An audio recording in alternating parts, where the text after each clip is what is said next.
push, you need gas.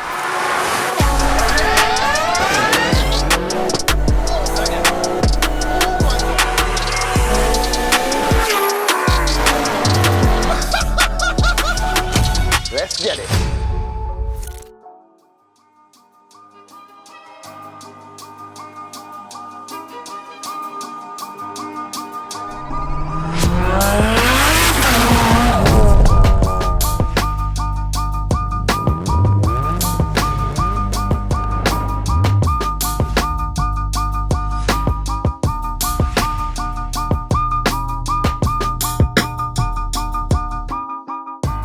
Channel, mate. Hey. I was introduced to this car and yourself by the legend from TRC that is Javier, and this car has got extensive history on his channel, and I believe maybe even a little bit before that. Do you want to talk us through the car, the engine build and its story?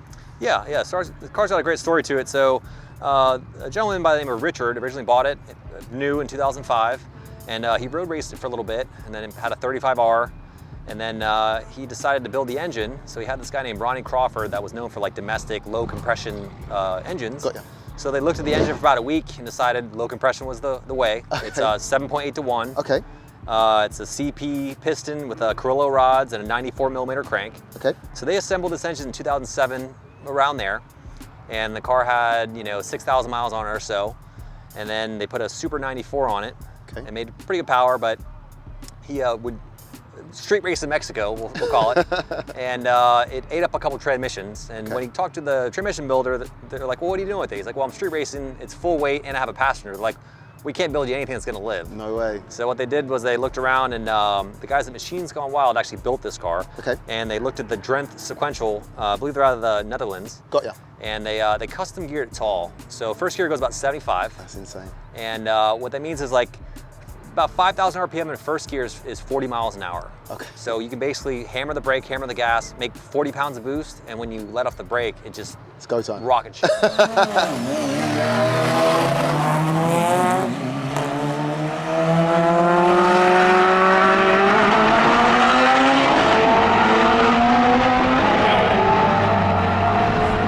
out front top end, 168 to 168.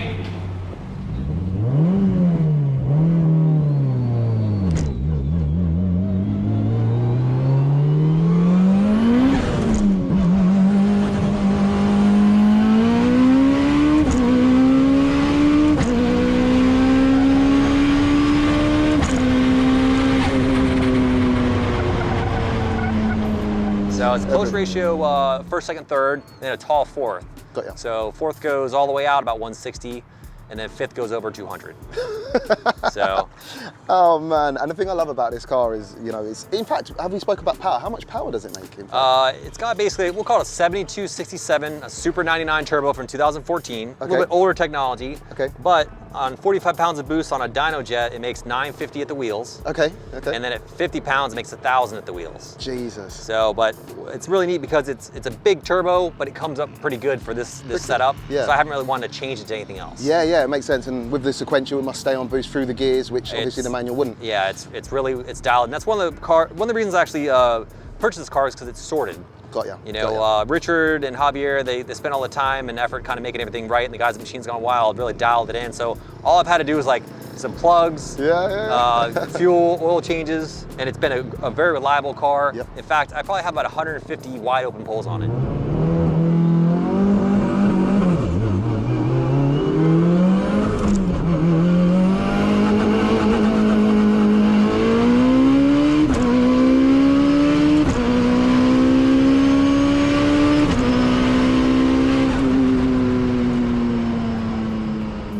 And the best thing is it looks stock. We were talking about this. I mean, the looks of the car. I mean, once the bonnet's open, you kind of know something's going on, but it's very low profile. You're not screaming and shouting with chrome turbos and, glossy manifolds and everything like that. It's a very stock looking car, right? Yeah, Richard and the guys at Machines Gone Wild did a really good job building this car. It still retains AC. It's got a big front mount on it. And, you could drive it in traffic if you really wanted to. Yeah. I put about 2,000 miles on it myself. Okay. And over the past, 2-3 years. And it's been extremely reliable. And I like that it's a stock looking car. Yeah. It's very well preserved. Cool, Yeah, cool, so cool. it's got the Maybach camshaft. It's got Kelfer 288s. Okay. which I think is about as big as they go. Okay. So okay. it runs a little choppy, but it definitely works well in this combination. Got ya. All right, cool. With that said, I mean, there's probably a lot more that we've missed, and if we have missed anything, feel free to bring it up on the road. But I think myself and definitely my viewers want to see how this car moves. So shall we go for a spin in it? Yeah, I think Mexico's right around the corner. Yeah, we're close to Mexico, Yeah, right? All right, cool. So yeah, let's make that short journey and do it. Okay, Let's sounds go. good.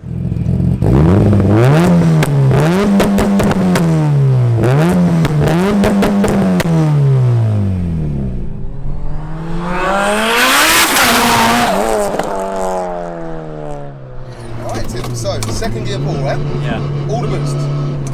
It's on like 45. Okay. All right.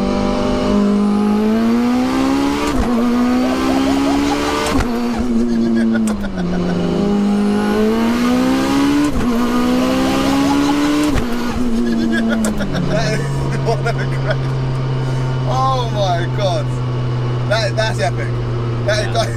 I love how he keeps it so like it's such a straight face. He's had a long day of racing, I guess, but for me, the first time in a sequential Evo, that's amazing. Yeah, and this car, it doesn't track the road. It's geared tall, so it just puts the power down. Yeah.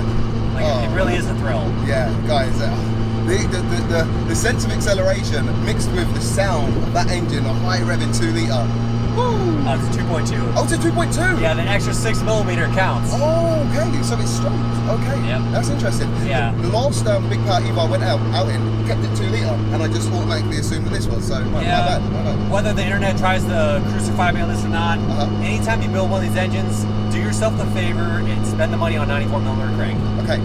It just makes more power. It makes it more enjoyable, and it's not that much money. It still revs to 9,500 RPM like a champ. You know, and just puts it down. That's it. Well, it seems to be working. Yeah. We believe this to be the longest running 4G63 of its type. 800 to 1,100 horsepower. So again, built in 2007, 25,000 hard miles on it. Yep. And it's still going. To be pulling like this, as I've said it off camera, it's testament to the builder, the maintenance, the owners. Like, you know what I mean? It's a mix of everything. It really is nice. I'm glad I bought a sorted car. Yeah. And I some got money. hats off to Machines Gone Wild, Richard, Javier. Exactly. You know, really did a great job. Definitely.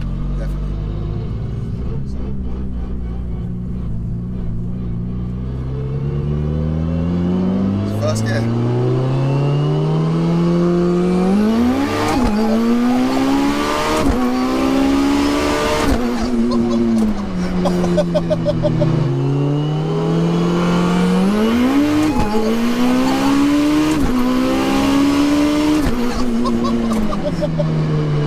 Bro, did you brake boosted first, yeah?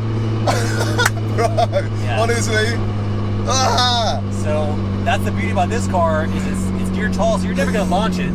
But you can do that 40 mile an hour brake boost on all of it, and it just takes it. That is a shot. I thought it pulled hard from second. First gear is another level. Your feet came off the ground. Mate, I don't even know what was happening. It was time travel. We said that off camera. We just time traveled, guys. Now, I got it set up on the street. I run about 40 pounds at first, and I ramp it to like 44 at second, third, fourth, fifth. Got ya. But on the track, you can do 40 pounds at first gear, and it'll take it. Okay. And not spin the tires and just go. Like, in fact, today when I raced, I brake boosted 50 pounds in second, and then I would leave. And it just somehow the transmission's holding it. It's got stock axles, stock TKs, and stock diff. But the tall gearing and maybe a 245 drag wheel is just enough to drag radial. Yep. It's just enough to, spin a little bit and not break anything. Okay.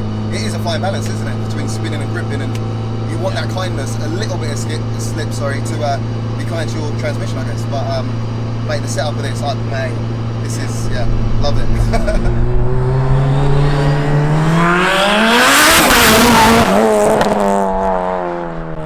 Alright guys, so we have pulled back up after what I can only describe as perhaps the fastest 4-cylinder turbo car manual that I've ever been in. So I just want to say thank you so much, Tim. I really appreciate that. No problem, just a quick drive out today. It's you've got to be very careful around this time. TX2K, it's like GTA 5 stars out there. So just a little taster. And obviously, my audience usually see me drive the car, but I would probably be driving on the wrong side of the road and kill us both. So it's probably good we leave it how it is. But thank you so much. Is there anyone you want to shout out, or anywhere someone can, people can find you? Yeah, I definitely want to shout out to the guys at Machines Gone Wild and Richard that originally built this car. Yeah. They did a hell of a job. As far as my social goes, it's Tim RSP. Okay. And I, got a bunch of Evo content on there, some truck stuff, whatever I feel like putting on there. Yeah. Okay, cool. Well, I just want to say also a very special thank you to Javier from TRC for hooking this up, and also, yeah, all the cool stuff he done with the car. Go and look at his channel, because there's a vast history, I'm led to believe, like dating back quite a while with this car, right? See some more pulls and everything like that.